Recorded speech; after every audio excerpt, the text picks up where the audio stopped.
ज्ञानदीप लावू जगी तुका मने माझे तुका मने माझे हेच सर्व सुख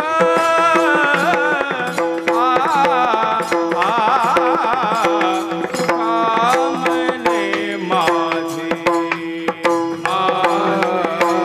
तुका मने माझे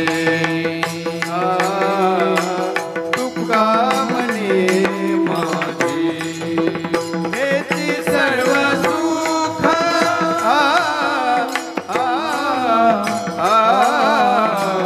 तुका मने माझे तुका मने माझे माझे तुका मने माझे हेच सर्व सुख ओ तुका मने माझे माझे तुका मने माझे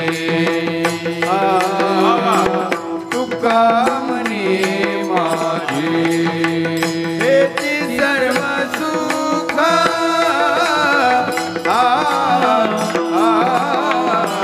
तुका मने माझे पाहिन श्रीमुख आवडीने पाहिन श्रीमुख आवडीने पाहिन श्रीमुख आवडीने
सर्व सुखाचे आपर वापर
साधन हरीचे रे बापानो साधन हरीचे रे बापानो साधन हरीचे रे बापानो साधन हरीचे करणीचे करून धनी करणीचे करू नका धनी करणीचे करू नका रे बापानो साधन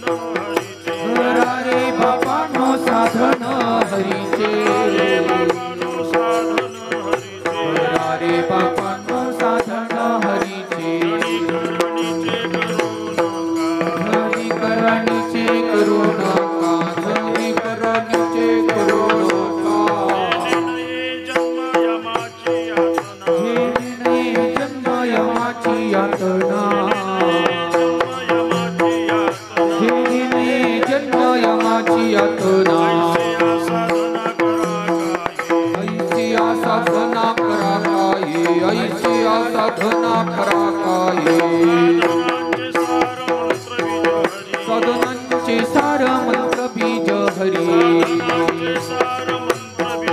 साधनांचे सार मंत्र बीज हरी आत्मतत्व धरी तोची एको आत्मतत्व धरी तोची एको कोटी कोटी यज्ञ नित्य जाणे कोटी कोटी यज्ञ नित्य जाणे एक हरी नाम जपता घोडे एक हरी नाम जपता घोडे एका जनार्दनी न घ्यावा संशय एका जनार्दनी न घ्यावा संशय नित्ययसी होय हरे नित्ययसी होय हरे हरिमुखी गाता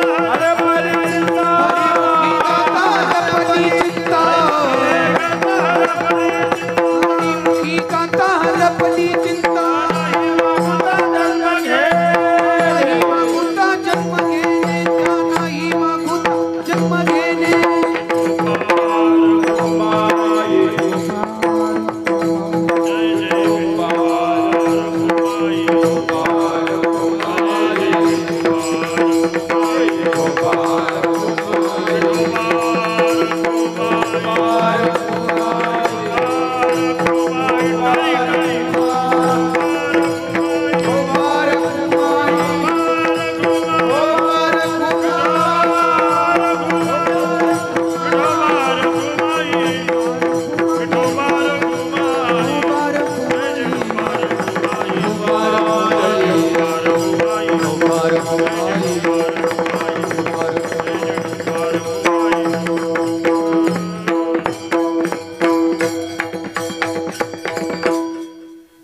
करा रे बापानो साधन हरी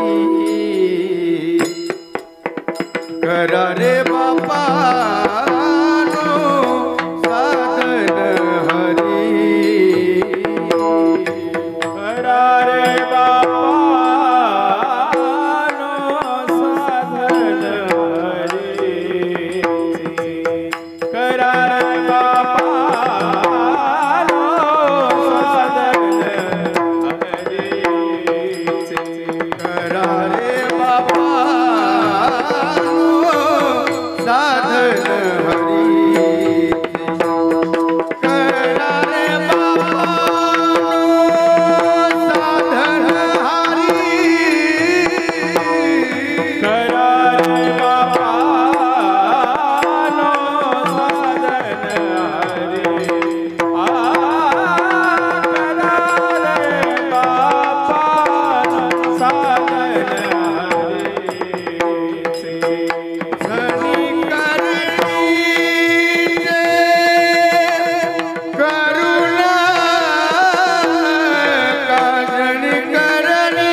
धनी करळीचे करुणा धनी करळीचे करुणा हरिमुखी गाता हर हरिमुखी गाता हर पली चिंता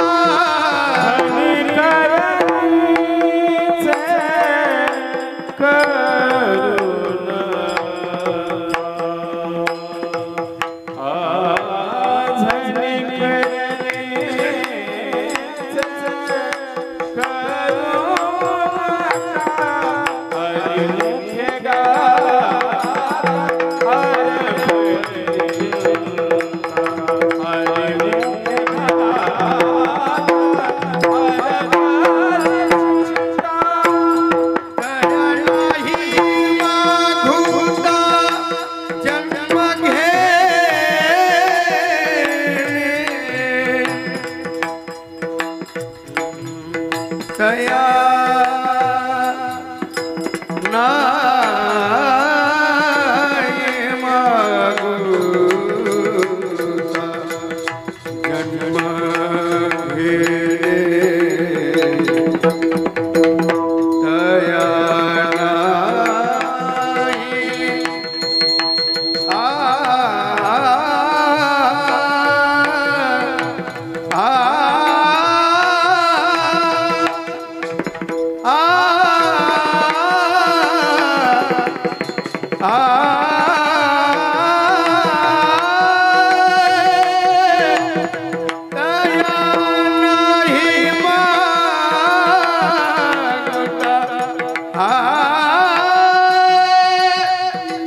तया नाही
करा रे बापानो साधन हरीचे, करा रे बापानो साधन हरीचे, झणी करणीचे करू नका, जेणे नये जन्म यमाची यातना, ऐसी या साधना करा काही, साधनांचे सार मंत्र बीज हरी, आत्मतत्वी धरी तोची एक, कोटी कोटी यज्ञ नित्य ज्याचा नेम, एक हरिनाम जपता घडे, एका जनार्दनी न घ्यावा संशय, एका जनार्दनी न घ्यावा संशय, निश्चयसी होय हरिरूप, हरिमुखी गाता हरपली चिंता, त्या नाही मागुता जन्म घेणे, विठ्ठल विठ्ठल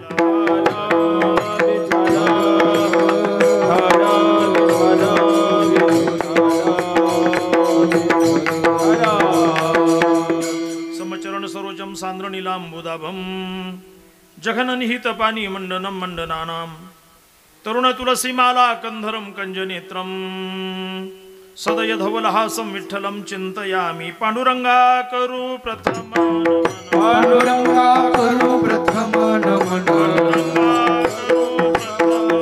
पांडुरंगा करू प्रथम नमन,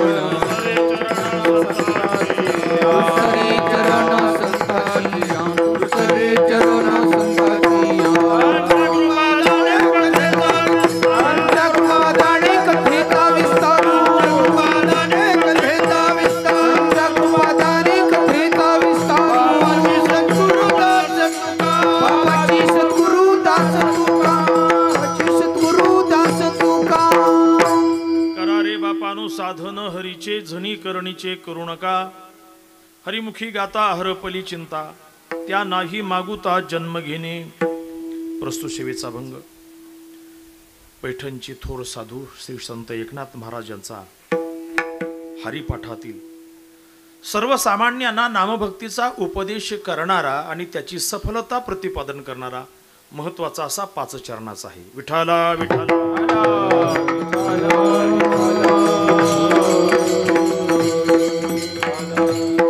आजचा कार्यक्रम जो आहे तो नैमित्तिक कार्यक्रम आहे. आपल्याच गावातील एक प्रतिष्ठित महिला आपण म्हणूया, कैलासवासी श्रीमती हौसाबाई मुरलीधर वाळुंज यांच्या प्रथम वर्ष श्राद्धाच्या निमित्ताने हा कार्यक्रम आहे. तसं पाहता श्रीची भूमिका जीवनामध्ये खूप महत्वाची आहे. ज्ञानोबरायांनी अमृत अनुभवामध्ये असं वर्णन केलेलं आहे, सृष्टीची निर्मिती जरी करायची असली तर परमात्म्याला एकट्याला करता येत नाही. जी ही प्राणेश्वरी विन न की जे तृणाचीही निर्माण, जी ये दोघे जीव प्राण जिया दोघा. ज्ञानोबराय वर्णन करतात, त्या शक्तीशिवाय त्या परमतत्वाला साधी गवताची काडी सुद्धा निर्माण करता येत नाही. याचा अर्थ असा, त्या परमतत्वाचा अर्थात शिवाचं या जगन्निर्मितीमध्ये जेवढी महत्वाची भूमिका आहे तेवढीच महत्वाची भूमिका शक्तीची आहे. परमार्थातला हा भाग सांगितला, व्यवहारातला भाग तर तुमच्या सर्वांच्या नजरेसमोर आहेच. घरामध्ये श्रीची भूमिका जी आहे ती अतिशय महत्वाची भूमिका आहे. कधी कधी प्रकार असा होतो, माणसं ताळ्यावर नसतात, बऱ्याचदा असे अनुभव येतात, परंतु सर्व प्रपंचाची जबाबदारी, व्यवहाराची जबाबदारी श्रिया ज्या आदर्शभूत असतात त्या सांभाळताना दिसतात. म्हणून अशाच एक आदर्श श्रियातील एक व्यक्तिमत्व श्रीमती हौसाबाई वाळुंज आजी या 1 वर्षापूर्वी या ठिकाणी इहलोक सोडून परलोकाला गेलेल्या आहेत. आपल्याकडे पद्धती आहे, प्राचीन पद्धती आहे की एखादी व्यक्ती परलोकवासी झाल्यानंतर त्या व्यक्तीच्या मोक्षासाठी वा मुक्तीसाठी केली जाणारी जी उत्तर क्रिया आहे, जी शास्त्रविहित अशी सांगितलेली आहे.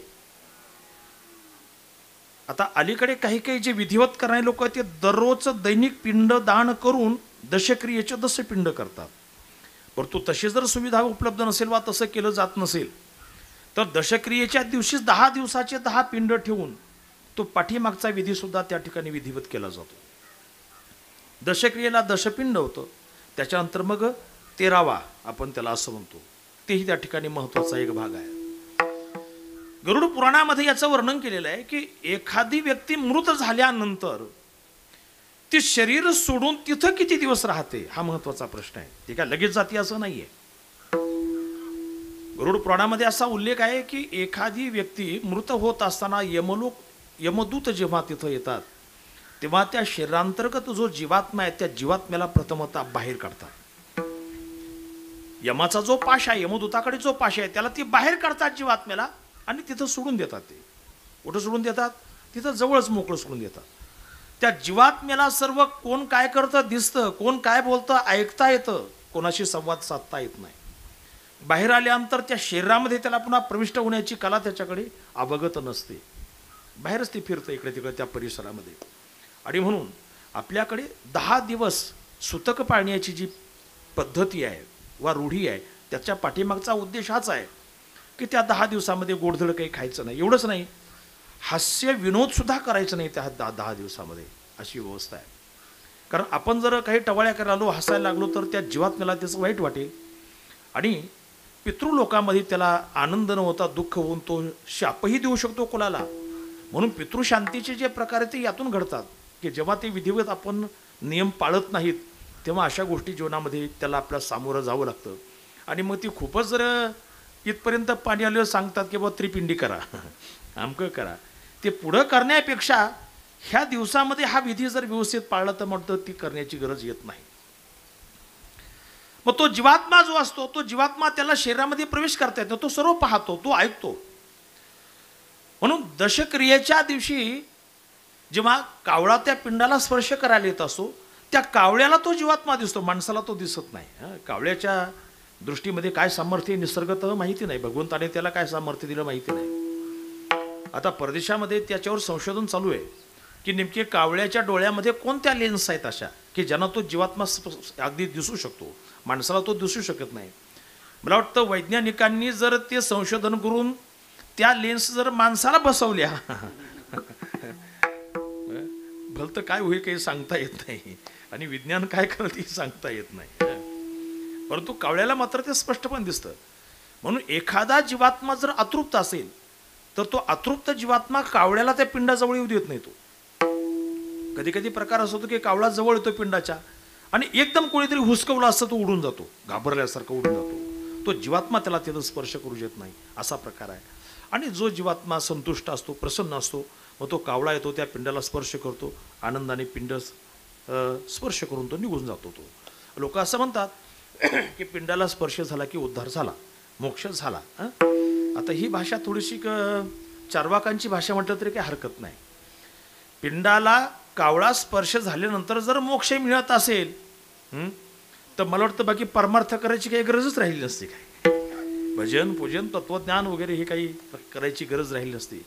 मोक्ष होतो याचा अर्थ असा की तो या लोकातून मुक्त होऊन तो पुढच्या प्रवासाला मोकळा होतो, असा त्याचा अर्थ आहे. इथून तो मुक्त होतो आणि पुढच्या प्रवासाला तो मोकळा होतो. तिथून पुढे मग तो यमलोकामध्ये जातो. त्या जीवाने केलेलं जे काही बरं वाईट कर्म असतं, जे पाप असेल वा पुण्य असेल, ते कर्म चित्रगुप्त त्या ठिकाणी पाहत असतो. अर्थात चित्रगुप्ताचे सेन्सर आपल्याकडेच आहेत आतमध्ये. तो त्याने ते सर्व डाटा गोळा करून याने काय केलं काय नाही सर्व पाहतो आणि यम महाराजाला सांगतो की या जीवाने असं असं केलेलं आहे. आणि तिथून पुढे मग त्या जीवात्म्याला त्याच्या कर्मानुसार गती दिली जाते. जर सत्कर्म असेल तर चांगल्या प्रकारची गती मिळते, दुष्कर्म असेल तर तशा पद्धतीची गती मिळते. म्हणून हे तिथून पुढे अर्थात 13व्याच्या नंतरच हा प्रवास आहे. दशक्रियेच्या नंतर 13व्यापर्यंत त्या 3 दिवसामध्ये जीवात्मा हा तिथं पोहोचत असतो. कारण पृथ्वीपासून यमलोकाचं अंतर किती योजना दूर आहे हे गरुडाने स्वतः मोजलेलं आहे. गरुडाने त्याचं मोजमाप गरुड पुराणामध्ये दिलं आहे. आणि तिथून पुढे तो जीवात्मा गेल्यानंतर त्याला सद्गती मिळावी, त्याला प्रसन्नता बाधित राहावी, यासाठी आपल्याकडे जे पुढचे श्राद्ध आहेत त्याला दर महिन्याचं श्राद्ध, त्याला मासिक श्राद्ध असं म्हणतात. महिना जेव घालणं नाही का. मग त्या पहिला महिना, दुसरा महिना, तिसरा महिना आणि शेवटी 12 महिने झाल्यानंतर जे होतं त्याला काय म्हणतात, वर्ष श्राद्ध असं म्हणतात. काही काही लोकांना एवढी घाई गडबड असते, आता कळत नाही काय काय लोक काय करायला लागतील काही सांगता येत नाही. खरं नियम तर असा आहे की धर्मशास्त्राच्या विरुद्ध नाही जायला पाहिजे. वर्ष श्राद्ध हे नियमाप्रमाणे 12व्या महिन्यातच होत असतं.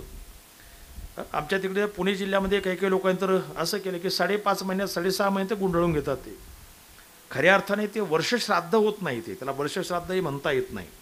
आणि असे गैर केलेले जे विधी असतात ते त्या पितरांच्या असंतुष्टीला कारणीभूत होतात. म्हणून प्रत्येक महिन्याचं श्राद्ध करून 12व्या महिनी ते वर्षश्राद्ध करावं असा हा विधी आहे. म्हणून एकंदरीत या प्रक्रियेनुसार आजचा हा जो विधी आहे हा वर्षश्राद्धाचा विधी आहे. विठाला विठाला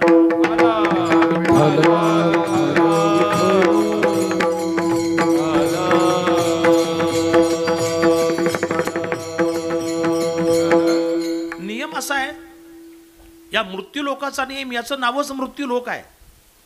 जो जीव जन्माला येतो त्याला एक ना एक दिवस जावं लागतं. हा एक अबाधित नियम आहे, त्याला कोणी टाळू शकत नाही. अनिवार्यपणे त्याला सामोरं जावं लागतं. मग फरक असा आहे की आपल्या कर्मानुसार आपला किती मुदत दिलेली आहे त्या मुदतीनुसार कोणी अल्पावधीत जातं, कोणी थोडंसं व्यवस्थित मध्ये जातं, कोणी त्याहीपेक्षा दीर्घायुषी होऊन जातं. आता तो आपापल्या कर्माचा भाग असतो. परंतु नियम मात्र हा आहे, जातस्ते ही ध्रुव मृत्यू ध्रुवम जन्म मृतस्यच. जो उपजलेला आहे, जन्माला आलेला आहे, त्याला मृत्यूला सामोरं जावं लागतं. मग जन्म आणि मरण याच्या मधला जो कालखंड आहे, मधलं जे अंतर आहे त्याला आपण जीवन असं म्हणतो. काय म्हणतो? त्याला जीवन असं म्हणतो. जीव जन्माला येत असताना त्याला मित्र कोण कोण मिळणार, आई वडील कोण कोण मिळणार, नाही का? त्याच्यानंतर त्याची प्रतिष्ठा किती मिळेल, त्याला संपत्ती किती मिळेल, आणि शेवटचा भाग त्याचा मृत्यू कुठं कसा केव्हा होईल, ह्या गोष्टी सर्व लिखित असतात. त्याला कोणी बदलू शकत नाही. मला वाटतं याला बदलण्याची ताकद फक्त देवामध्ये आणि संतांमध्ये, बाकी कोणामध्ये ताकद नाही. ज्ञानेश्वर महाराजांनी ज्ञानोबा यांनी असं वर्णन केलंय, अदृष्टा अधीन शरीर येथ आलिया ही हरिहर न करवे अनुमात्र श्रुती वचन संमत. हे शरीर अदृष्टाच्या अर्थात कर्माच्या अधीन आहे. इथं हरिहर शब्दाचा अर्थ स्वतः भगवान विष्णू, स्वतः भगवान शंकर, स्वतः ब्रह्मदेव जरी आले तरी त्याच्यामध्ये ते अनुमात्र काही बदल करू शकत नाहीत. परंतु मी मगाशी सांगितलं, संत आणि देव जे परमात्म्याला पूर्णपणे समर्पित झालेले आहेत त्यांच्यामध्ये मात्र ही असाधारण क्षमता आहे की त्याच्यामध्ये ते बदल करू शकतात. कारण हे मी म्हणत नाही, तुकोबरायदी संत म्हणतात, प्रारब्ध क्रियमान भक्ता संचित नाही, भक्ता संचित नाही, भक्ता संचित नाही. भक्ता संचित नाही जाणो, भक्ता संचित नाही जाणो, भक्ता संचित नाही जाणो. प्रारब्ध क्रियमान भक्ता संचित नाही जाणो, भक्ता संचित नाही जाणो, भक्ता संचित नाही जाणो.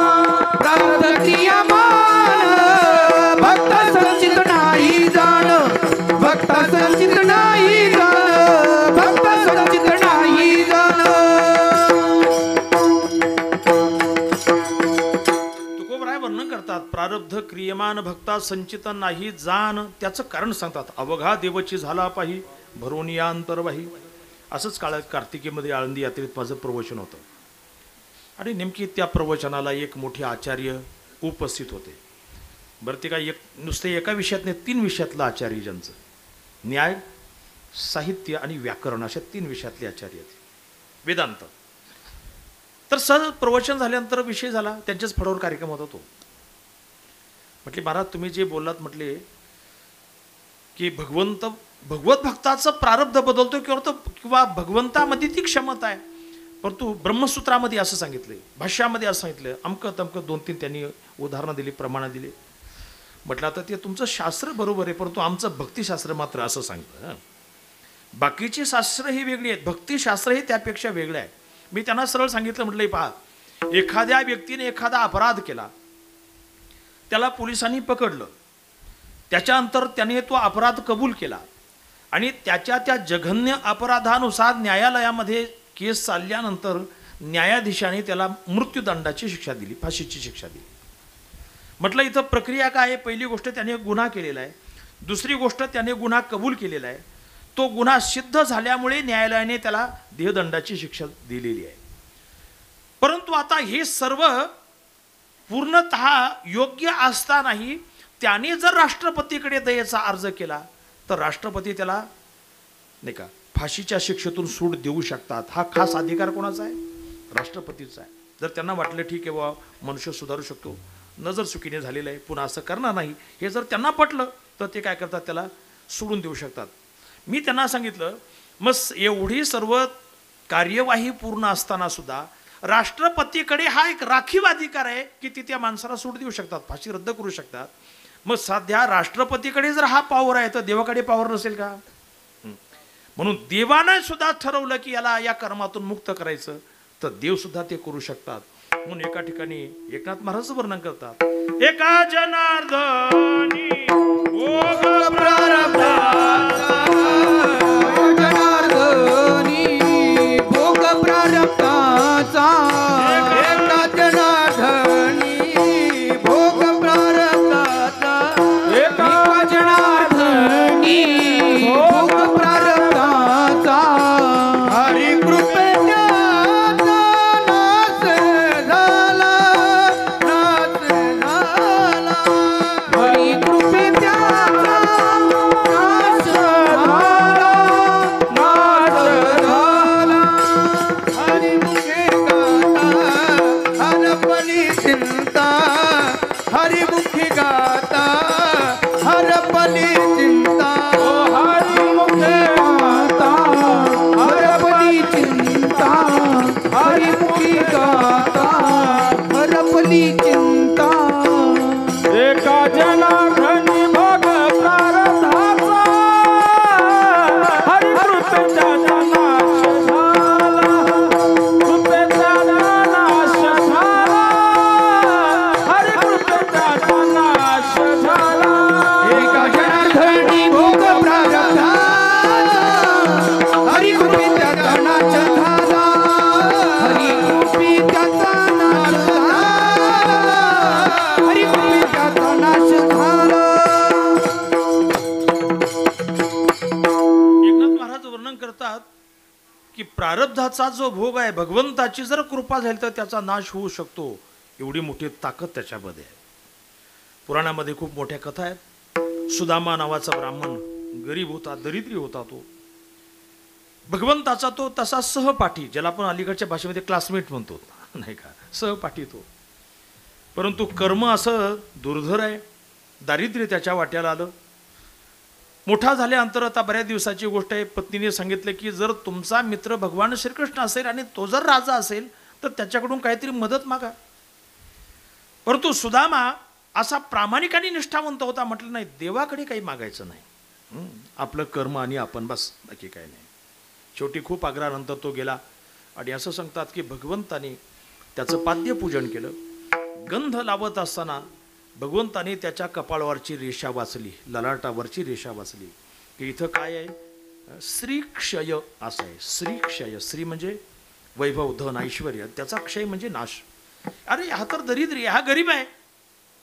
गंध लावता लावता भगवंताने फक्त ते अक्षर इकडची तिकडे फिरवले. श्रीक्षयचं य इकडे टाकलं आणि श्री मागं टाकलं. पुढे काय झालं, यक्षश्री, क्ष जागेवरच ठेवला, बाकी अक्षर फक्त फिरवले. परिणाम असा झाला की सुदामा जेव्हा इथून तिकडे गेला तर त्याचं घर, त्याचं गाव जे आहे साधं दगडामातीचं राहिलं नाही महाराज. त्याचं गाव कसं झालं, पूर्ण सोन्याचं झालं.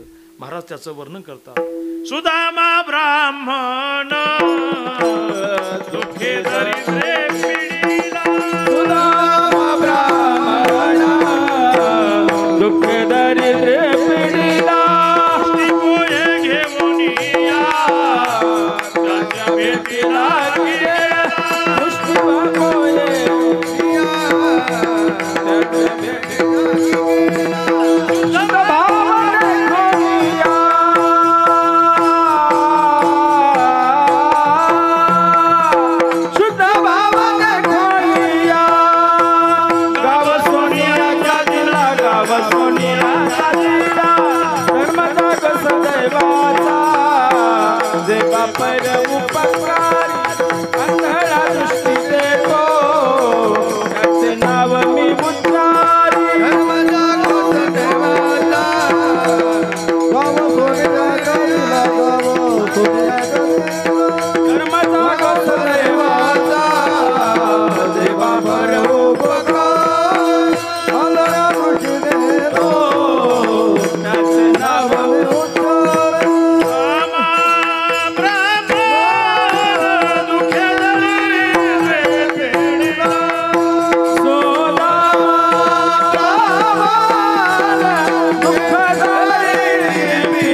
गाव सोनियाचा दिलगा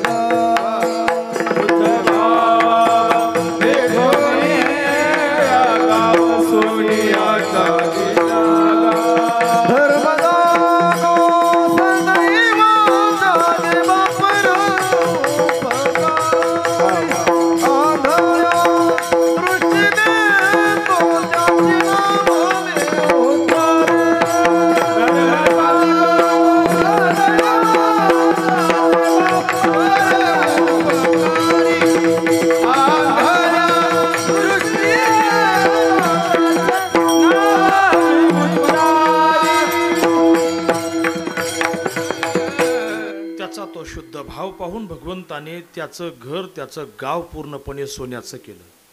श्री क्षय असताना यक्षश्री एवढं मोठं वैभव त्याला प्राप्त करून दिलं. ही भगवंताची असामान्य कृपा आहे. पुन्हा आपण एक आपल्या वैयक्तिक जीवनाची समीक्षा केल्यानंतर आपल्या असं लक्षात येतं, काही काही माणसं असं आहेत की प्रयत्न करतात परंतु त्यांना यश मिळत नाही. हा व्यवसाय मोडतील, तो करतील, तो मोडतील, हा करतील, परंतु यश कशामध्ये येत नाही. याचा अर्थ असा आहे की त्यांच्या जीवनामध्ये यश या गुणाची वानव आहे, अभाव आहे. यश हा गुण माणसाकडे नाही, तो भगवंताचा आहे. तुम्ही भगवत भक्ती केली, तो गुण जर भगवंताने दिला तर जगामध्ये अपयश नाही आहे. जिकडे जाल तिकडे यश आहे. श्री हा गुण भगवंताचा आहे. तुम्ही भगवंताची भक्ती केली, भगवंताने श्री प्रसाद दिला, तुम्हाला कशाची कमी पडणार नाही. औदार्य हा गुण भगवंताचा आहे, कारण भगवंत षडगुण ऐश्वर्य संपन्न आहे. तुम्ही ज्या हेतूने भगवंताची भक्ती कराल, भगवंत प्रसन्न होऊन तो गुण जर तुम्हाला दिला तर त्या बाबतीमध्ये तुमचं व्यक्तिमत्व हे अजेय अशा स्वरूपाचं असू शकतं. परंतु प्रकार असा आहे, अलीकडे लोकांना भक्ती करायला नको वाटतं. भक्ती करायला नको वाटतं. बाकी करण्यासाठी एवढा वेळ देतील माणसं, परंतु भक्ती करत नाहीत माणसं, असा प्रकार आहे. ज्ञानेश्वर महाराजांनी अशा लोकांना प्रश्न विचारला, बाबानो, सायासे करीशी प्रपंच दिननिशी हरीशी न भजशी कोण्या गुणे. तुम्ही सायासाने म्हणजे आयासाने प्रयत्नपूर्वक रात्रंदिवस प्रपंच करता. दिननिशी शब्दाचा अर्थ रात्रंदिवस, दिवसा प्रपंच, रात्री प्रपंच. आता इकडं शहरामध्ये गेल्यानंतर नाईट शिफ्ट असतात की नाही. आता रात्रीची वेळ निसर्गता करी झोपण्याची, परंतु तर शिफ्ट असल्यानंतर काय करणार, उठून जावंच लागणार की नाही. त्याला नाही म्हणायची सोय नाही. बरं, तिकडं ते जसे नाईट शिफ्ट करतात तसं शेतकऱ्यांना कधी कधी दारेची नाईट शिफ्ट करावी लागतेच की नाही. खेड्यातही नाईट शिफ्ट आहे. मग ती जशी आपण अट्टहासाने करतो, प्रयत्नाने करतो, तसं परमार्थामध्ये आपण रस का दाखवत नाही, असं ज्ञानेश्वर महाराज विचारतात. आता अलीकडे जर आपण पाहिलं तर माणसं एवढे बिझी झालेली आहेत. आणि मला असं वाटतं कामधंद्यापेक्षा मोबाईलमध्ये माणसं एवढे बिझी झालेली आहेत. पूर्वीचे ह्या मोबाईलच्या अगोदरचा काळ थोडासा वेगळा होता. माणसं मग काहीतरी नवीन साधनं आणायची आणि टाइमपास करायची. आता ती साधनं मागे पडली, कारण आता ॲडव्हान्स काळ आलेला आहे जरा थोडासा. आता मोबाईल आहे. आता म्हातारी माणसं सुद्धा मोबाईलमध्ये एवढी एक्सपर्ट झालीत महाराज. कुणीकडचं काय टपकन करतील, हे करतील, गेम खेळतील, आमकं करतील. आश्चर्य वाटतं मला त्यांचं. एवढं करण्यापेक्षा आपण हातामध्ये माळ घेऊन काही 10-5 माळी जप केला किंवा भजन केलं देवापुढे किंवा ज्ञानेश्वरी वाचली, गाथा वाचला, तर जीवनामध्ये काहीतरी मिळू शकतं. मी सांगतो, तुम्ही परमार्थ केला तरच तो तुमच्या कामाला येऊ शकतो, बाकी तुमच्या कामाला काही येणार नाही. विठाला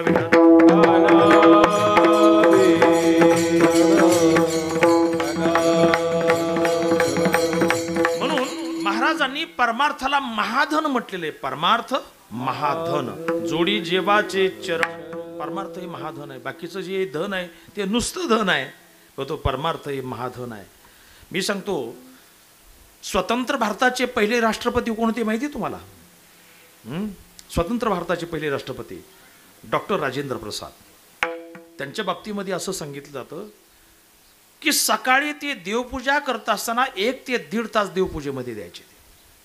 त्यांनी आपल्या पर्सनल असिस्टंटला सांगून ठेवलं की या देवपूजेच्या काळामध्ये मला कोणी विक्षेप करायचा नाही. कुठला महत्त्वाचा फोन आला तर मला बोलवायचं नाही. कोणी महत्त्वाची व्यक्ती भेटायला आली तर त्यांनाही आतमध्ये यायला परवानगी द्यायची नाही. समजलं का? माझी पूजा होईपर्यंत त्यांना बसून ठेवायचं. पूजा झाल्यानंतर मग काय जे काही असेल ते व्यवहार आत नाही का घेणं सोडणं वगैरे वगैरे, परंतु मध्यंतरी मला विक्षेप करायचा नाही. हे कोण आहे? भारताचे राष्ट्रपती आहेत. एखाद्या गावचे किंवा तालुक्याचे नेतृत्व नाही आहे, ते अख्ख्या देशाचं नेतृत्व आहे. ते एवढी वेळ त्याच्यामध्ये द्यायची. त्यांच्यानंतरचे एक राष्ट्रपती शंकर दयाळ शर्मा, नाव सर्वांनी ऐकलं असेल, अतिशय धार्मिक व्यक्ती होती. ते जेव्हा पंढरपूरला एका वारीच्या दरम्यान आले, दर्शनासाठी ते आले.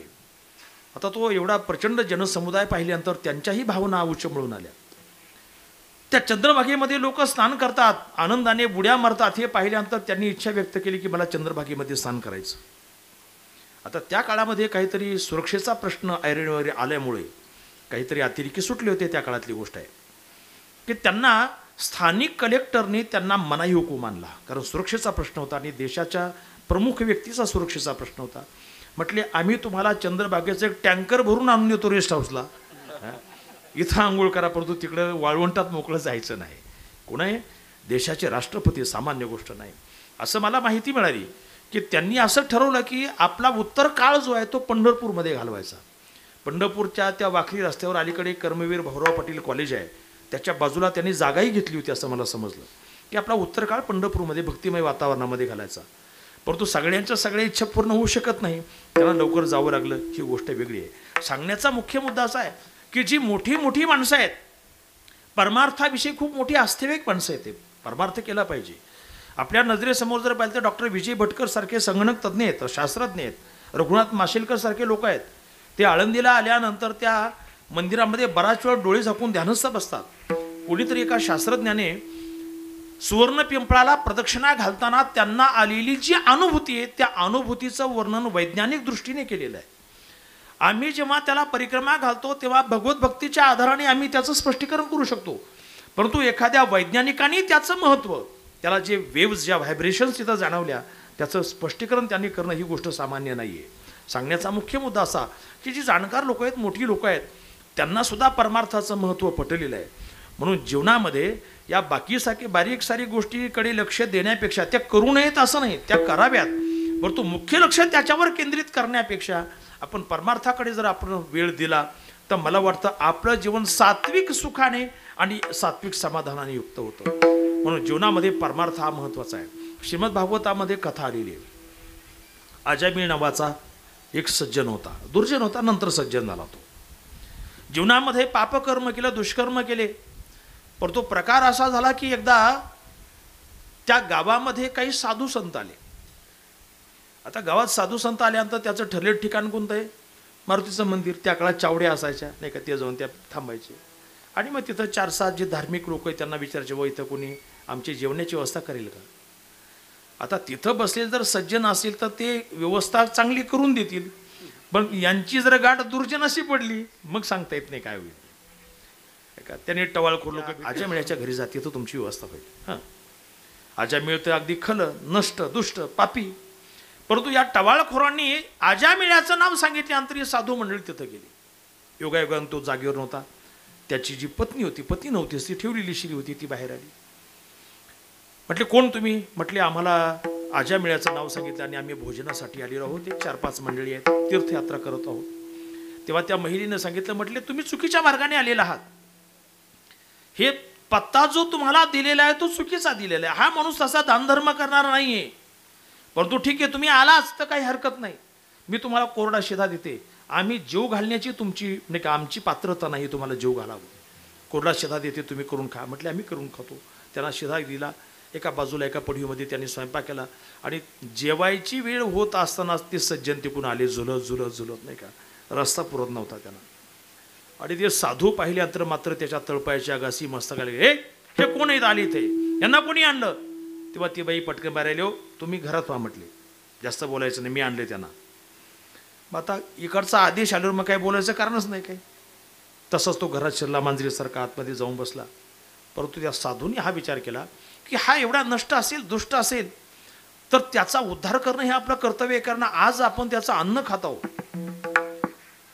तेव्हा त्या महिलेला त्यांनी प्रार्थना केली की म्हटले त्यांना बोलवा. म्हटले त्यांना बोलू नका, ते तुम्हाला खाऊ देणार नाही, तुम्हाला उपाशी लागेल नाही, म्हटले बोलवा त्यांना. त्या साधूंनी बोलावल्यानंतर ते समोर आला. शेवटी साधूंच्या दर्शनाचा सुद्धा काही प्रभाव असतो महाराज. दुर्जन सुद्धा आपली दुष्वृत्ती जी आहे ती विसरतात, त्यांच्याही डोक्यामध्ये काही विचार चांगले येतात. दर्शने प्रशस्ती पुण्य पुरुष असं त्यांचं दर्शन आहे. तेव्हा त्यांनी अजामिळाला सांगितलं, म्हटले पा आम्ही तुमचं जीवन करणार आहे, परंतु जीवन तेव्हा करणार तुम्ही मला एक फक्त वचन द्या म्हटले मी द्यायच्या घ्यायच्या भानगडीत म्हणले तुम्हाला दुसरं काही द्यायचं नाही, फक्त शब्द द्यायचा आहे, वचन द्यायचं. कसा बसा तो तयार झाला आणि या साधू लोकांनी सांगितलं की तुम्हाला जो आता मुलगा होणार आहे त्या मुलाचं नाव नारायण ठेवा. म्हटले बस आम्हाला काही नको, ठेवू म्हटले नारायण. यांनी जेवण केलं, हे निघून गेले, त्याचं नाव नारायण ठेवलं गेलं. नारायण तो मोठा झाला आणि प्रकार असा झाला की तो सगळ्यात लहान असल्यामुळं नारायण नारायण नारायण त्याच्या तोंडाला नेहमी यायचं. मृत्यूच्या समयी जेव्हा अंतिम क्षणाला यमदूत त्याला घ्यायला आले तेव्हा त्यांनी त्यांना घाबरून मोठ्याने नारायण नारायण म्हणून हाक मारली आणि ती हाक इथं मर्यादित न राहता तिथे वैकुंठाला हाक गेली. भगवान विष्णूंनी आपल्या दूताला जा म्हटले, कोणीतरी माझा धावा करतंय. विष्णुदूत तिथं गेले, यमदूत तिथं आलेलेच होते. विष्णुदूत आणि यमदूताला सांगितले, म्हणले तुम्ही कोण, चला निघा इथून. म्हटले आम्ही यमदूत आहे, आम्हाला हाकलणार तुम्ही कोण. म्हटले आम्ही विष्णुदूत आहोत. दोघाचा झगडा झाला तिथं. त्या धराधरीमध्ये विष्णुदूताने यमदूताला जरा चोप दिला, ते पळून यमदूताला यमलोकाला गेले. म्हटले असं असं झालेलं आहे तिथं आणि आम्हाला तिथून थोडंसं मार खाऊन यावं लागलं. यम महाराजांनी सांगितलं की भगवान विष्णूचे ते दूत आहेत, कारण त्यांनी वर्णन करून सांगितलं 4 हात आहे, असा रंग आहे, अमका आहे, तमका आहे, म्हणजे ते भगवान विष्णूचे दूत आहेत. ते तिथं आल्यानंतर तुम्हाला माघार घ्यावी लागेल. बरं झालं तुम्ही आले नाही, जिवंत तरी आले, जास्त काही वाटलं नाही प्रकरण. आणि यमदूतांना हाकलून लावून विष्णुदूतांनी त्या अजामिळाला वैकुंठाला नेलं. तो अजामिळू वैकुंठी सरता रे रे दानोबराय वर्णन करतात. म्हणून हा प्रकार जर आपण पाहिला तर जीवनामध्ये अल्पकालीन का होईना शुद्ध परमार्थ घडला तर जीवनामध्ये काहीतरी चांगलं सापडतं. म्हणून एकनाथ महाराज वर्णन करतात की बाबांनो, इतर काहीतरी गोष्टी करण्यापेक्षा भगवंत संबंधित गोष्टी करा. अभंगाच्या पहिल्या करा रे बापानो साधन हरी, करा रे बापानो साधन हरी, करा रे बापानो साधन हरी, करा रे बापानो साधन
बापानो साधन हरीचे झणी करणीचे करू नका. हरीचे शब्दाचा अर्थ हरी संबंधी, परमार्थ संबंधी असे काहीतरी साधन करा. करणीचं करू नका. करणी म्हणजे करणी कवटाल नाही बरं का, करणी लोक यांनी करणी केली त्यांनी असं नाही. करणी शब्दाचा अर्थ कर्म असा आहे. कर्म संबंधी बाकी व्यवहार काही करू नका. कारण कर्माच्या ठिकाणी असा एक क्षमता आहे, ताकद आहे, सामर्थ्य आहे की ते कर्म केल्यानंतर तुम्हाला फळ भोगायला पात्रच ठरविल. दानोबराय वर्णन करतात केले कर्म तैसे. ते कर्म केल्यानंतर जे केले भोगवी फळ बांधून या, ते कर्म तुम्हाला बांधून फळ भोगायला लावते एवढी ताकद कर्मामध्ये आहे. म्हणून कर्माच्या बाबतीमध्ये तुम्ही काही न करता झणी करणीचे करू नका. जर तुम्ही कर्माचे अधिकारी झाला किंवा कर्म तुम्ही करत बसला तर कर्माचं फळ जे आहे ते शुभ किंवा अशुभ आहे किंवा पाप किंवा पुण्य आहे. ते तुम्हाला पापाचं फळ असेल तर तुम्हाला नरकाला नेईल, पुण्याचं असेल ते स्वर्गाला नेईल. या शास्त्र विहित गोष्टी आहेत.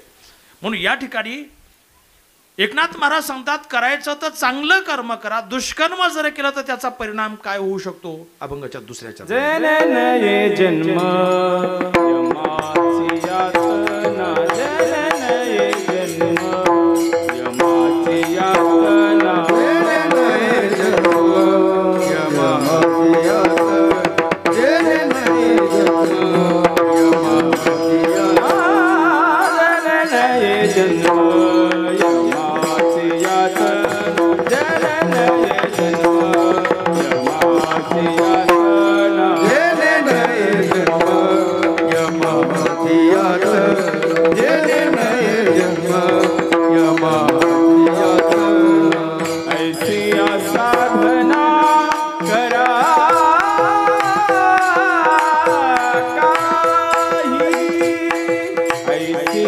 साधना करा काजन नये जन्म यमाची यातना जन नये जन्म यमाची यातना भक्तिया साधना करा भक्तिया जन नये जन्म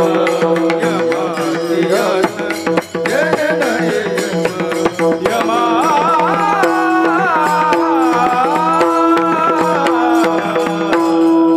कर्म करत असताना असे कर्म करत बसू नका की ज्यामुळे तुम्हाला जन्म येईल, जन्म झाला की यमापुढे जावं लागेल, यम तुम्हाला शिक्षा देईल. हे काही करू नका. आता काही काही लोकांना यमही पटत नाही आणि देवही पटत नाही, ती गोष्ट वेगळी आहे. काही मानायचंच नाही म्हटल्यानंतर मग काय, तुम्ही स्वतंत्र आहात, बरोबर की नाही. परंतु आपल्या विचारामुळे वस्तुस्थिती बदलते असं मात्र नाही आहे. मी तुम्हाला सफरचंद दाखवलं आणि विचारलं हे काय सफरचंद आहे, समोरचा म्हटलं नाही नाही ते डाळिंब आहे. हा? आता त्याला दिसेच ते सफरचंद आहे, पण तो जर म्हणला ते डाळिंबच आहे तर त्याला काय करणार, कोण काय करणार. तसं दुराग्रही वृत्तीचे जे माणसं असतात ते देवालाही मानत नाही आणि यमालाही मानत नाही, कशाला मानत नाही, स्वतःला तरी मानतात, एवढं बरं आहे नाही का. म्हणून यमाची यातना ज्यामुळे येणार नाही असं काहीतरी साधन करा, असा महत्वाचा संदेश एकनाथ महाराज या ठिकाणी देतात. मग त्या ठिकाणी काय करावं, म्हणजे काय करू नये हे सांगितलं, म्हणजे निषेध सांगितला. आता पुढे विधी सांगतात, कारण या दोन्ही गोष्टीचा अंदाज संत वाङ्मयामध्ये शास्त्रामध्ये असतो. ज्याला निषेध म्हटलं ते करू नये असं सांगितलं, जे निषिद्ध आहे, आणि विहित जे आहे त्याविषयी विधान केलं असतं की आमकं आमकं करणीय आहे, हे नेहमी तुम्ही करावं. मग ते करणीय काय आहे, विहित काय आहे, त्याचा विचार अभंगाच्या पुढच्या चरणावर. साधनात सारा मंत्र बीज हारी साधनात सारा मंत्र बीज हारी साधनात सारा मंत्र बीज हारी साधनात सारा मंत्र बीज हारी साधनात सारा मंत्र बीज हारी साधनात सारा मंत्र बीज हारी साधनात सारा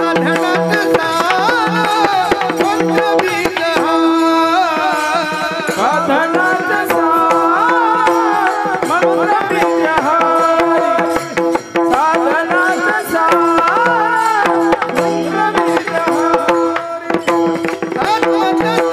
मंत्र बीज हारी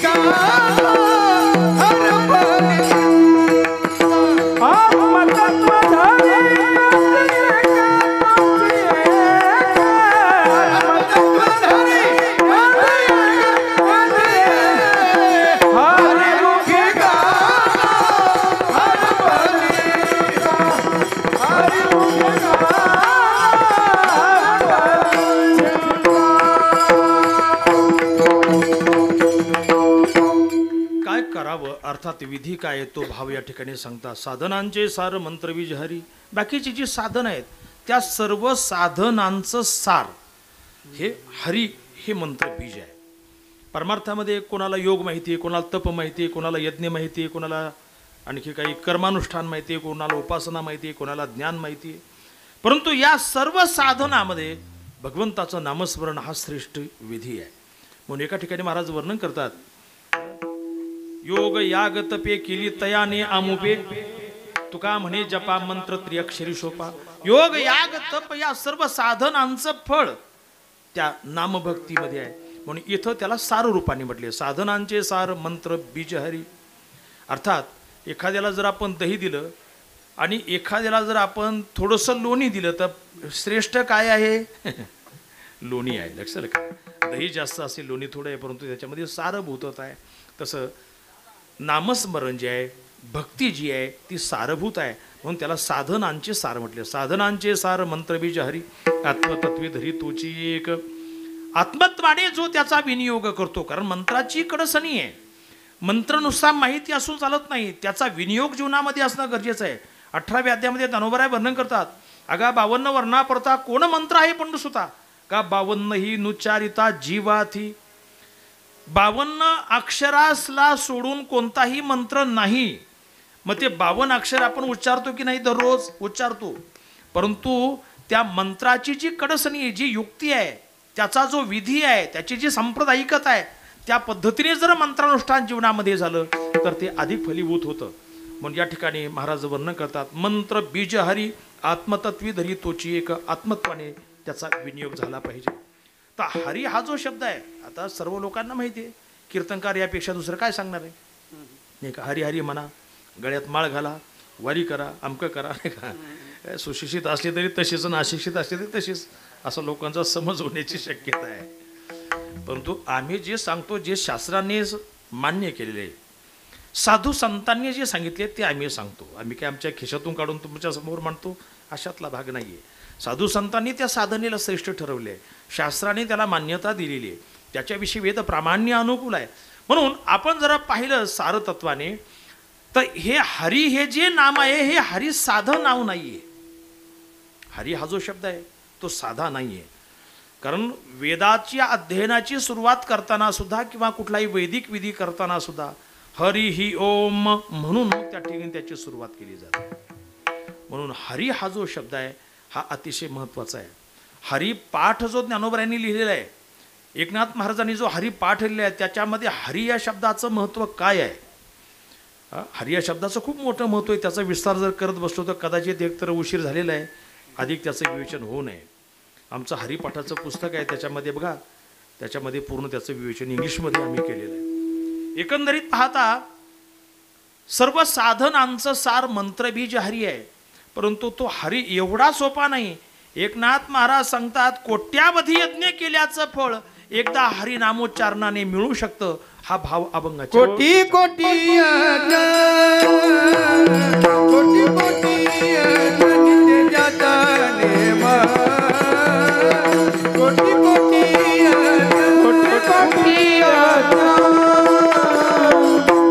कोटी नित्य जाता नेम कोटी कोटी कोटी कोटी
करायचं असेल तर यज्ञ करताना त्याच्यामध्ये किती क्लिष्टता असते हे जाणकार लोकांच्या ध्यानात येत असेल. यज्ञ करायचं म्हणजे सामान्य गोष्ट नाही. यज्ञ करत असताना पहिली कालशुद्धी महत्वाची, नंतर देशशुद्धी महत्वाची. कालशुद्धी शब्दाचा अर्थ काय की तो काळ अनुरूप असावा. देशशुद्धी शब्दाचा अर्थ ते ठिकाणी व्यवस्थित असावं. व्यक्तिशुद्धी या शब्दाचा अर्थ ती व्यक्तीसुद्धा पवित्र केली जाते.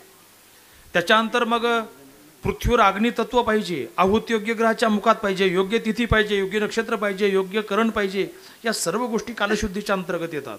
ते यज्ञ करत असताना कोणत्या देवतेचा यज्ञ करणार? भगवान विष्णूचा करणार की भगवान शंकराचा करणार का दुर्गे पूजेचा करणार? कुठला करणार?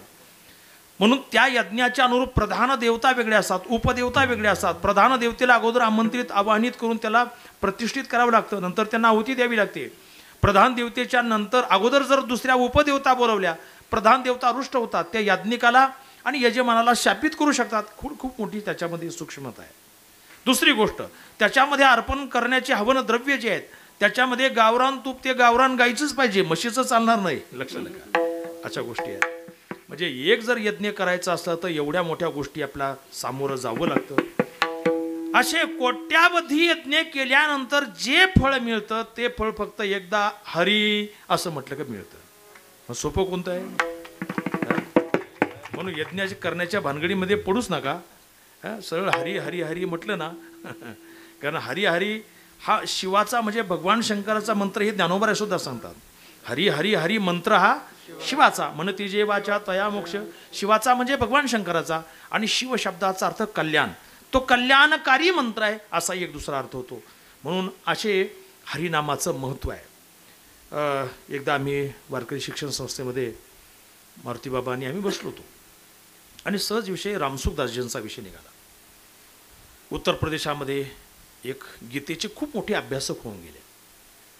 तर आम्ही बोलता बोलता बाबांनी आम्हाला असं सांगितलं की गीतेवर त्यांचं एवढं विस्तृत चिंतन आहे. गीतेचे जे 700 श्लोक आहेत त्या 700 श्लोकातील प्रत्येक शब्दाचा अर्थ त्यांनी नाही का चिंतन 700 वेळा करून लावलेला आहे. उदाहरणार्थ अहम मी सर्व यज्ञानाम भोक्ताच प्रभुरेवच अहम शब्द का आला, ही का आलं, सर्व हे विशेषण का आलं, 700 वेळा त्याचा विचार करून साधक संजीवनी गीता दर्पण सारखे ग्रंथ तयार केले. असा त्याची एक विशेषता आहे. तर आमच्या चर्चेमध्ये बाबांनी मला सांगितलं की हे जेव्हा भेटायला गेले कोठेकर नाना असताना, कोठेकर नाना मारुतीबाबा कुरेकर ही मंडळी रामसुखदासजींना भेटायला गेली आणि भेटायला गेल्यानंतर आपल्या विद्यार्थ्यांनी त्यांना तिथे नेलं, परिचय करून दिला.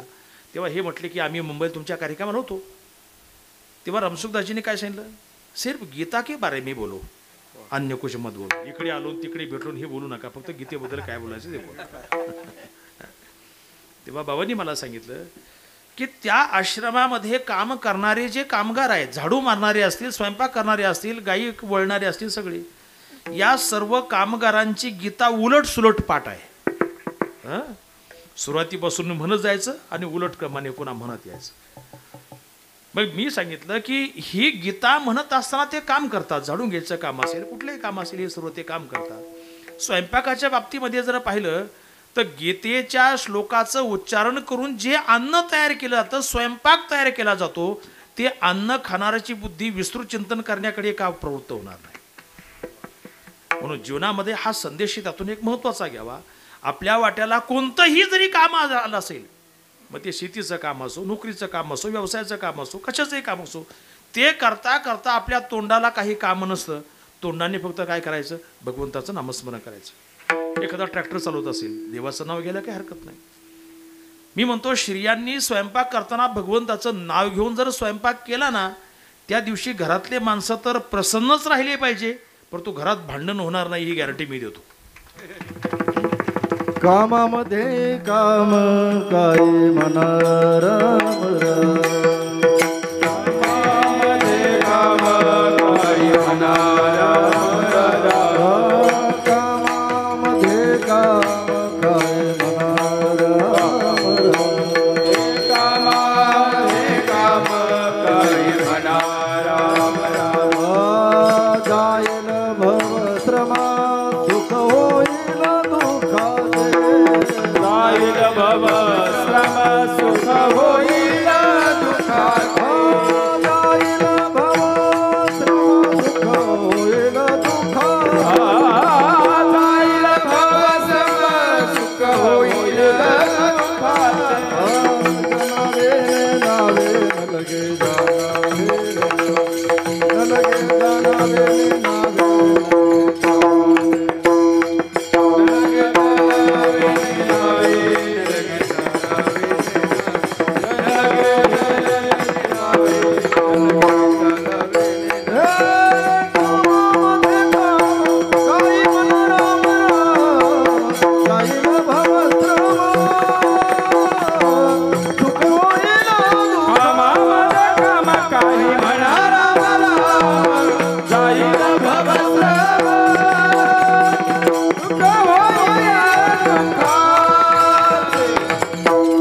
नावे, कामधंदे करत असताना आपण भगवंताचं नामस्मरण करावं, नामचिंतन करावं, हा त्यातला महत्त्वाचा भाव आहे. एकनाथ महाराज वर्णन करतात, कोट्यावधी यज्ञ केल्याने जे फल मिळतं ते एका नामोच्चारणाने होतंय. कोणी म्हणेल काय एकनाथ महाराज काय गप्पा मारतात म्हटले, असं वाटू नये ना. कोट्यावधी यज्ञाचं फळ एकदा नामोच्चारण केले नव्हतं. एकनाथ महाराज सांगतात मी जे सांगतो तिथं संशय घेऊ नका. अभंगाचं शेवटचं चरण. एका जनार्दनी नमो संशय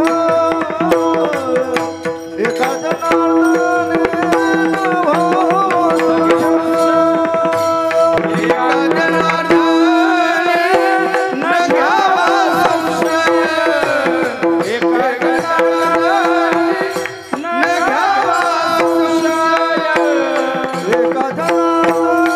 जनार्दनी नमो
त्याच्याविषयी संशय घेऊ नका.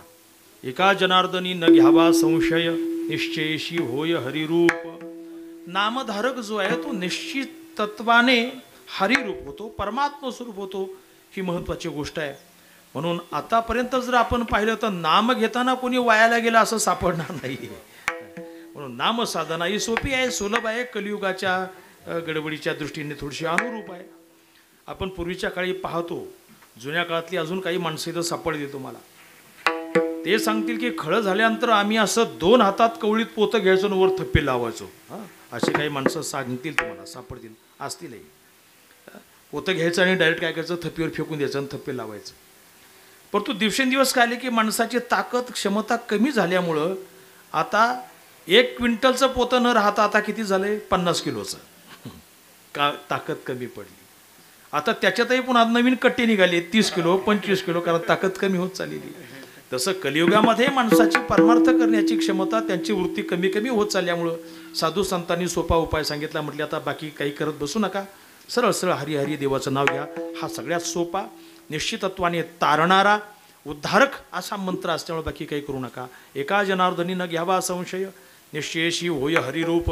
हरिमुखी गाता हरपली चिंता, त्या नाही मागुता जन्म घेणे.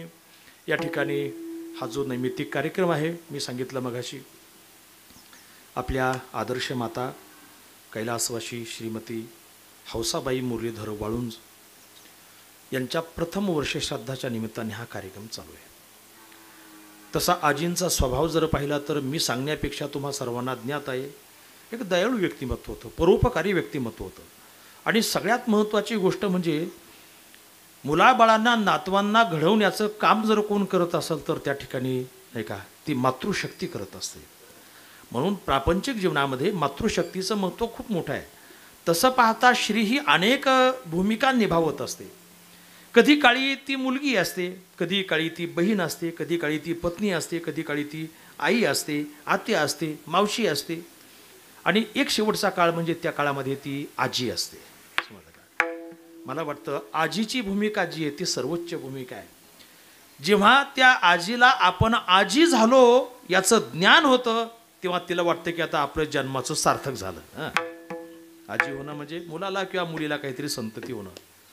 आणि या काळामध्ये केवळ कुटुंबाला आदर्श घडवण्यासाठी त्यांची विचारधारा चालू असते. इतर भूमिकेमध्ये पाहिलं तर त्या ठिकाणी कामधंदे असतात, व्याप असतो, नियोजन असतात. परंतु आजी झाल्यानंतर खऱ्या अर्थाने आदर्श कुटुंब पद्धती कशी करावी यासाठी त्यांचं चिंतन चाललेलं असतं. म्हणून जीवनामध्ये स्त्रियांनी ही महत्त्वाची भूमिका ठरायची. आपण आपली भूमिका पार पाडत असताना कौटुंबिक परिस्थिती सुधारेल कशी, कुटुंबाला योग्य संस्कार कसे मिळतील. कारण गंमत अशी आहे, आजकाल शिक्षण मिळणं सोपं झालेलं आहे, संस्कार मिळणं मोठं कठीण आहे. एखादा मनुष्य उच्च शिक्षित होऊ शकतो, तो सुसंस्कृत होईलच असं काही सांगता येत नाही. परंतु जुन्या घराण्याच्या पद्धतीमध्ये काही माणसं अल्पशिक्षित आहेत परंतु ती सुसंस्कृत आहेत. त्यांच्याकडे सभ्यता, त्यांचा मॅनर्स जो आहे तो उच्च कोटीचा आहे. याचं कारण त्यांच्या घरातले संस्कार असतात. ज्ञानोबाऱ्या वर्णन करतात, भूमीचे मार्दव सांगे कोंभाची लवलव, नाना आचार गौरव सुकुळीनाचे. एखाद्या जमिनीचा पोत कसा आहे हे त्याच्यात उगवलेल्या धान्याच्या त्या कोंभावरून कळतं की जमीन किती चांगली आहे. समजलं का? तसं एखादा माणूस कशा संस्कारामध्ये घडलेला आहे त्याच्या बोलण्या चालण्याच्या व्यवहारावरून ते घडत असतं. म्हणून त्यांना संस्कार देण्याचं महत्त्वाचं कार्य जर कोणतं असं करत असेल तर घरातील स्त्रियावर ही भूमिका अतिशय महत्त्वाची असते. अगदी मला असं वाटतं जीवनामध्ये मूल जन्माला आल्यानंतर त्याचा पहिला गुरु जर कोण असेल, आई आहे. जन्मातली पहिली गुरु कोण आहे? आई आहे. म्हणून शास्त्रामध्ये देवांची जेव्हा यादी दिली त्या देवांच्या यादीमध्ये पहिलं नाव आईचं ठेवलेलं आहे. मातृदेवो भव, पितृदेवो भव, मग आचार्य देवो भव, अतिथी देवो भव. पुढची यादी वेगळी आहे. सगळ्यात अग्रक्रम कोणाला दिलेला आहे? मातृदेव दिलेला आहे. आणि ज्ञानोबा सुद्धा वर्णन करतात ज्ञानेश्वरीमध्ये, सकळ तीर्थांची ये धुरे जिये का माता पितरे. पहिला शब्द माता आहे, पहिला पिता नाहीये. पित्याचं वय जरी जास्त असलं तरी पण शब्द अगोदर कोणता आहे? माता आहे. कारण त्या लहान मुलाला जवळी कोणती आहे? ती आईची आहे. आज छत्रपती शिवाजी महाराजांना बालवयामध्ये संस्कार दिले गेले. कोणी दिले? मातेनं दिलेले आहेत. तुकोबरायांना परमार्थाचं शिक्षण दिलं, मातेनं दिलं. कितीतरी उदाहरणं आपल्याकडे सांगता येतील. ज्ञानोबरायांची मदालसेचे अभंग आहेत, ज्या मदालसे मातेनं पाळण्यामध्ये झोके देत असताना ब्रह्मज्ञानचा उपदेश केला आणि मुलं चालायला लागली आणि ते संन्यस्त वृत्तीने का मुक्त झाली, असा इतिहास आहे. म्हणून जीवनामध्ये मातृशक्ती जी आहे ती अतिशय महत्त्वाची आहे. ज्ञानोबरायांच्या समाधीच्या प्रसंगामध्ये एक प्रसंग असा आहे, जेव्हा भगवान श्री पांडुरंग परमात्मा रुक्मिणी माता यांचा संवाद चालू होता. रुक्मिणी मातेनं देवाला विचारलं, म्हणले देवा की एवढे मोठे लोक आलेले आहेत, त्यात साधू आहेत, संत आहेत, योगी आहेत, ऋषी आहेत, सिद्ध आहेत, साधक आहेत, ज्ञानोबरायांचं एवढं महत्त्व आहे का? तेव्हा ज्ञानोबरायांचं महत्त्व सांगत असताना रुक्मिणी मातेला देवाने सांगितलं, देव म्हणती रुक्मिणी हा एकची योगी देखीला नाही, हेच ज्ञान संजीवनी जाण त्रैलोक्याशी. त्या अभंगाच्या शेवटी ऐसे सांगता हरीसी प्रेम ओसंडले रुक्मिणीसी, म्हणे धन्य धन्य जयाची कुशी ज्ञानदेव जन्मले. ती माता किती धन्य आहे की ज्या मातेच्या कुशीमध्ये ज्ञानोबराय जन्माला आले, प्रकट झाले. म्हणजे रुक्मिणी मातेनं सुद्धा त्या ठिकाणी त्या मातृशक्तीला वंदन केलेलं आहे. म्हणून अशा आपल्या कुटुंबातील ज्या आदर्श माता आहेत, कैलासवासी श्रीमती हौसाबाई आजी, त्यांनी सर्व मुलांना चांगले संस्कार दिले, त्यामुळं घर एक चांगलं प्रतिष्ठित झालं. कसं आहे, लहानपणापासूनच जर त्या ठिकाणी शिक्षणाचे चांगले संस्कार दिले गेले तर ते घर सुधारलं जातं. म्हणून त्या आजीचे या कुटुंबावर खूप मोठे उपकार आहेत की ज्यांनी त्यांना या नाही का प्रतिष्ठित पद्धतीने जगण्यास सशक्त केलेलं आहे, सक्षम केलेलं आहे. ज्याच्यामध्ये मुख्यतः त्यांचे जे मुलं आहेत, संपतराव मुरलीधर वाळुंज, श्री दादाभाऊ मुरलीधर वाळुंज, श्री अशोकराव मुरलीधर वाळुंज, त्याचप्रमाणे त्यांचे जे पुतणे आहेत, मिलिंद आबासाहेब वाळुंज, भाऊसाहेब त्र्यंबक वाळुंज हे पुतणे आहेत. त्याचप्रमाणे त्यांच्या मुली कौशल्या मुरलीधर वाळुंज, नंतर रंजना सोनबा आढाव, चंद्रकला भानुदास यादव, त्याचप्रमाणे त्यांचे जे नातू आहेत निलेश, निवृत्ती, विकास, नितीन वगैरे, हे सर्व कुटुंब जर पाहिलं तर एखाद्याला हेवा वाटावा असं कुटुंब आहे. आणि मित्र असं सांगतो की आपल्या भारतामध्ये प्रचलित असणारी जी संयुक्त कुटुंब पद्धती आहे, जीवनामध्ये संयुक्त कुटुंब पद्धतीनेच खरा विकास साधला जातो. अलीकडे आता विभक्त होण्याचं जे वेळ काही काहींना लागलेलं आहे, विभक्त झाले का तुकडा झाला की ते कमी होतात, संपले जातात लवकर, त्यांना आधार कोणी राहत नाही. म्हणून जीवनामध्ये संयुक्त कुटुंब पद्धती ठेवा, परमार्थाचे संस्कार घरामध्ये ठेवा. आणि मित्र असं सांगेल की इथून पुढं हम दो हमारे दो इथं थांबू नका, हम चार हमारे चारच्या पुढे गेले तरी काही हरकत नाही. कारण भारताची डेमोक्रेसी जर आपण पाहिली लोकसंख्येच्या दृष्टीने, हिंदूंची लोकसंख्या घटत चाललेली आहे कालांतराने. आणि हे असंच जर आणखी 10-5 वर्षे जर चाललं तर पुढच्या 10-15 वर्षांनी काय होईल सांगता येत नाही. म्हणून हिंदूने हिंदुत्वाचा अभिमान जागृत ठेवा, आपली संख्या कायम ठेवा, संस्कार आपले ठेवा. आणि इथून पुढे जातीपातीचा जो भेद आहे, आपापसातील वाद आहे, ते सर्व नष्ट करा आणि सर्वांनी हिंदुत्वाच्या मुद्द्यावर एक राहा, तर आपलं अस्तित्व अबाधित आणि आपला विकास हा चांगल्या प्रकारे होऊ शकतो. म्हणून या ठिकाणी या मातोश्रीच्या प्रथम वर्षश्राद्धाच्या निमित्ताने ही सेवा माझ्याकडे दिली गेली. तसं पाहता शिंदोडी गावामध्ये बऱ्याच वर्षापूर्वी येऊन गेलो मी. आमचे धावडे पाटील या ठिकाणी आहेतच, सुदाम धावडे, सप्ताहामध्ये किंवा अन्य कारणाने येऊन गेलो, परंतु मध्ये बराचसा गॅप झाला. आणि त्यांनी या कार्यक्रमाच्या निमित्ताने या कुटुंबियाच्या वतीने माझ्याशी संपर्क साधला, त्यानुसार आज ही सेवा दिली गेली. परंतु प्रकार असा झाला की रस्त्याने येताना आज छत्रपती शिवरायांची जयंती आहे आणि त्या मिरवणुका ज्या रस्त्याने चालल्या त्या पूर्ण रस्ता अडवून चालल्या होत्या. आता कोणाला काय म्हणतात, त्यांचा उत्साह आपल्या मागं आपली गडबड, असं 1-2 ठिकाणी त्या तळेगावच्या मागे पुढे झाल्यामुळे काय झालं की थोडासा यायला विलंब झाला. श्रोत्यांना थोडंसं ताटकावं लागलं, याबद्दल मी दिलगिरी व्यक्त करतो. आणि या ठिकाणी आज विशेषत्वाने कार्यक्रमाला उपस्थित असणारे आमचे आळंदीचे नादब्रह्माची उपासना करणारे ज्येष्ठ श्रेष्ठ जे कलाकार मंडळी, मृदंगाचार्य, गायनाचार्य यांची साथ संगत, आळंदीचे विद्यार्थी आहेत, त्याचप्रमाणे आपल्या परिसरातील टाळकरी मंडळी आहेत. आणि विशेषतः या वाळुंज कुटुंबियावर प्रेम करणारे जे सर्व त्यांचे नातेवाईक आहेत, मित्रमंडळी आहेत, पाहुणे आहेत, समाजातील सर्वच क्षेत्रातील, म्हणजे राजकीय असेल, सामाजिक असेल, आध्यात्मिक असेल, सर्व क्षेत्रातील मंडळी या ठिकाणी आलेली आहेत की ज्यांचं त्यांच्यावर प्रेम आहे. या सर्वांच्या सहयोगाने संपन्न झालेली सेवा भगवंताचे चरणी समर्पित करूया. आणि या वर्षश्राद्धाच्या निमित्ताने त्या माऊलीसाठी खास प्रार्थना अशी करू की भगवंताने त्यांना चांगल्या प्रकारची गती प्रदान करो, हीच प्रार्थना करू आणि शिवेला विराम देऊ. शिवेला विराम देण्यापूर्वी एक छोटीशी सूचना आहे. या ठिकाणी आमचे माऊली श्री ज्ञानोबरायांचा हरिपाठ आम्ही त्याच्यावर इंग्रजीमध्ये भाष्य केलेलं आहे. हा जो ग्रंथ आहे, कोरोनाच्या काळामध्ये जेव्हा कीर्तन भजन सर्व बंद पडले होते तेव्हा आळंदीला बसून आम्ही हरिपाठावर विस्तृत विवेचन केलेलं आहे. तर याच्यामध्ये पंढरपूरच्या देवस्थानचे अध्यक्ष त्यांचा अभिप्राय मिळालेला आहे, नंतर आपले महाराष्ट्राचे राज्यपाल कोश्यारी साहेबांचा अभिप्राय, नंतर पुणे विद्यापीठाचे कुलगुरू जिथं आमचं शिक्षण झालं त्यांचा अभिप्राय, नंतर MIT विश्वशांती केंद्राचा अभिप्राय, वारकरी शिक्षण संस्थेचा आळंदीचा अभिप्राय आणि ज्ञानेश्वर महाराज संस्थान कमिटीचा अभिप्राय. त्याच्यानंतर 5-6 पानं इंट्रोडक्शन आहे, ज्याला आपण प्रस्तावना किंवा प्रास्ताविक असं म्हणतो. हरिपाठाची सर्व व्युत्पत्ती, त्याचं फळ वगैरे सर्व चर्चा त्याच्यामध्ये इंग्रजीमध्ये केलेली आहे. आणि पुढे त्याची रचना असा अभंग मराठीमध्ये केलं आहे, त्याचं ट्रान्सलिटरेशन खाली केलेलं आहे, त्याला आपण लिप्यंतरण असं म्हणतो.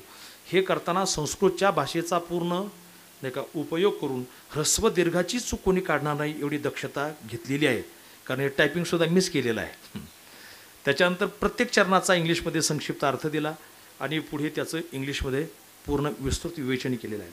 हे करत असताना वेद, उपनिषद, भक्तिशास्त्र, त्यानंतर भक्तिसूत्र, श्रीमद भागवत, महाभारत, ज्ञानेश्वरी, अमृतानुभव आदी प्रमाणांचा या ठिकाणी विनियोग केलेला आहे. PhDचा थेसिस जसा सप्रमाण आणि तर्कशुद्ध असो तशा पद्धतीने या ग्रंथाची रचना केलेली आहे. 27 अभंग पूर्ण आहे. हे ग्रंथ म्हणजे कोणाच्या तरी हरिपाठाचं भाषांतर केलं नाही. ज्ञानोबरायांनी आमच्या बुद्धीमध्ये जे सिद्धांत प्रक्षेपित केले त्या सिद्धांताचं या ठिकाणी मांडणी आम्ही केलेली आहे. तेव्हा सर्वांनी संग्रही ठेवावा असं हे पुस्तक आहे. मला वाटतं आता जर आपण पाहिलं तर प्रत्येक घरातील मुलं इंग्लिश मिडियमला शिकायला आहेत. आजोबांना जर सही करा म्हटलं ते अंगठा पुढं करतात, परंतु मुलं मात्र घरामध्ये फाड इंग्लिश बोलतात. असं होतं की नाही? उद्या ही मुलं जेव्हा मोठी होतील, कर्तबगार होतील, समाजाची जबाबदारी त्यांच्यावर येईल, तेव्हा त्यांना सुद्धा त्या काळामध्ये यथायोग्य मार्गदर्शन करण्यासाठी हे पुस्तक सक्षम आहे. तेव्हा सर्वांनी आपल्या संग्रह येथे ठेवावं. आणि दुसरं एक पुस्तक आमच्या वारकरी शिक्षण संस्थेचं आहे. हेही पुस्तक या ठिकाणी जवळजवळ संस्थेचा 107-8 वर्षाचा इतिहास याच्यामध्ये आहे. संस्थेतून प्रामाणिकपणे कोण कोण सुटलेले त्याची सर्वांची यादी आहे. संस्थेचे का इतिहास आहे, शिक्षकांची काही चरित्र आहेत. हे पुस्तक मराठीमध्ये, हे इंग्रजीमध्ये आहे. हे दोन्ही आहेत. ज्यांना हवी असतील कीर्तन झाल्यानंतर मिळतील. सर्वांच्या सहयोगाने झालेली सेवा भगवंताची चरणी समर्पित करूया. पहिलं ज्ञानेश्वरी भजन होईल, त्यानंतर आरती होईल आणि मग सर्वांनी जागा सोडायची. 5 मिनिटामध्ये होईल. ज्ञानेश्वर माऊली ज्ञानराज